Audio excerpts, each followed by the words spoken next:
Salut à toi, je suis heureux de te retrouver pour un temps d'édification et d'enseignement dans la foi, un temps de propulsion dans ta foi. Et j'aimerais aujourd'hui partager avec toi ce que Jésus a dit lui-même.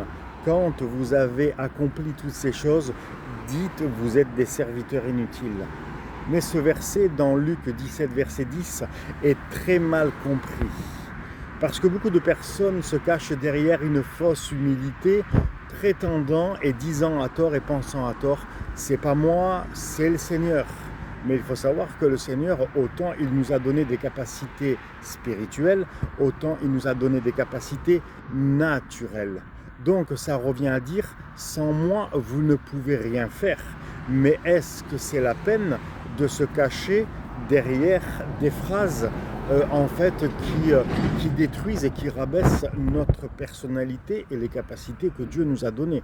Dieu n'est pas pour ça. Au contraire, Dieu est pour la valorisation de ce que nous sommes à l'état naturel et de ce qu'il a fait de nous à l'état spirituel.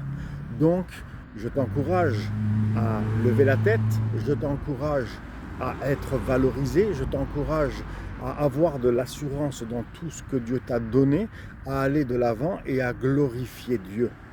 Et ce verset, l'autre partie de ce verset veut dire aussi en fait qu'il y a beaucoup de personnes qui, après avoir fait leur service, après avoir servi le Seigneur, après avoir œuvré pour le Seigneur, en fait tout simplement ils se mettent en avant pour ce qu'ils sont et pour ce qu'ils ont fait. Une fois que notre service est accompli pour Dieu, que ce soit dans une œuvre à l'extérieur de l'Église ou que ce soit un ministère dans l'Église, rendons la gloire à Dieu. Ne soyons pas des voleurs de gloire qui vont constamment ajouter de la chair par finir pour voler la gloire de Dieu. Et revenons dans le lieu secret, rendant toute la gloire à Dieu avec la joie parfaite de ce que nous avons été utilisé par Dieu, parce qu'être utilisé par Dieu, c'est un privilège absolu. Donc dans ce verset, on revient quand même à un enseignement correct, équilibré.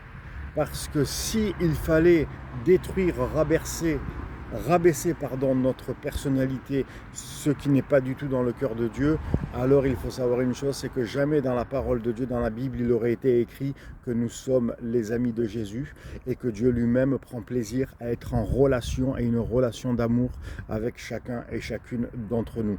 Et c'est là qui fait toute la différence et c'est pour ça que les versets de la parole de Dieu, ça se comprend avec le cœur de Dieu.